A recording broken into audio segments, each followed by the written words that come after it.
Easy Kids Stories, English and Hindi। ये कहानी सर्दियों की एक मनोहर सुबह को उस विशाल मैदान से शुरू होती है। इस मैदान में और इसके आसपास बसने वाले कंगारुओं के लिए यहाँ भोजन का भरपूर सामान था। थोड़ी थोड़ी दूरी पर छोटी छोटी झाड़ियां और छायादार पेड़ कंगारू माओं और उनके बच्चों के लिए वरदान से कम नहीं थे।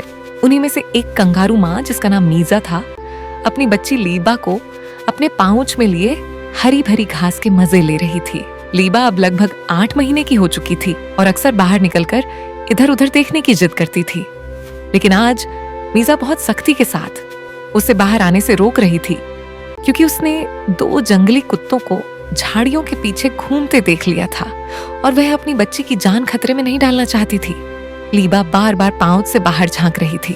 ताजी हरी घास अपनी माँ को खाते देखकर उसका मन ललचा रहा था। अब तक वह सिर्फ माँ के दूध का ही मजा जान पाई थी।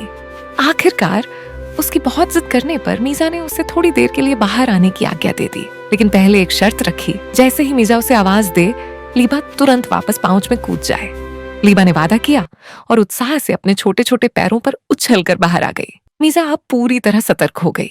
उसने घास खाना बंद कर दिया और बेचैनी से पूरे मैदान को देखती रही। अचानक उसने अपने 2 साथियों को अपनी पूंछ जमीन पर जोर जोर से पटकते देखा। ये साफ संकेत था कि आसपास खतरा है। मीजा ने आगे देखा तो कोई नहीं दिखाई दिया, लेकिन जैसे ही उसने पीछे मुड़कर देखा, उसकी तो जैसे धड़कन रुक गई। 2 जंगली कुत्ते तेजी से उसकी ओर बढ़ रहे थे। उसने घबरा कर लीबा को आवाज लगाई। लीबा तुरंत उछल कर आई और पाउच में कूद गई। मीजा ने एक पल भी गंवाए बिना बिजली की तेजी से एक लंबी छलांग लगाई। उसके लंबे ताकतवर पैर उसे तेज तेज छलांगों के साथ मैदान के पार ले जाने लगे। जंगली कुत्ते भूखे और खूंखार थे।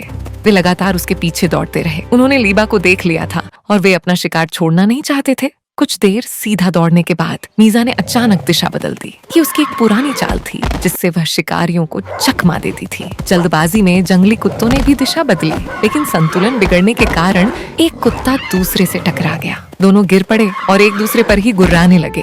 तब तक मीजा बहुत दूर निकल चुकी थी और सुरक्षित जगह पहुंच गई थी। पाउच के अंदर लीबा कांप रही थी, लेकिन उसे समझ आ गया था कि उसकी जिद ने माँ को कितनी परेशानी में डाल दिया था। उसने मन ही मन तय किया कि अब वह कभी जिद नहीं करेगी। जब मीजा को पूरी तसल्ली हो गई कि अब कोई खतरा नहीं है, तो वह रुक गई और आराम करने लगी। लीबा ने धीरे से बाहर झांका और बोली, सॉरी मम्मा, मैं अब कभी जिद नहीं करूंगी। आप बहुत बहादुर हैं। मैं भी आपकी तरह बनना चाहती। मीजा ने प्यार से उसे देखा और मुस्कुराकर बोली, बहादुरी के साथ समझदारी भी जरूरी है। Thank you for watching. Please like, share and subscribe. Bye bye.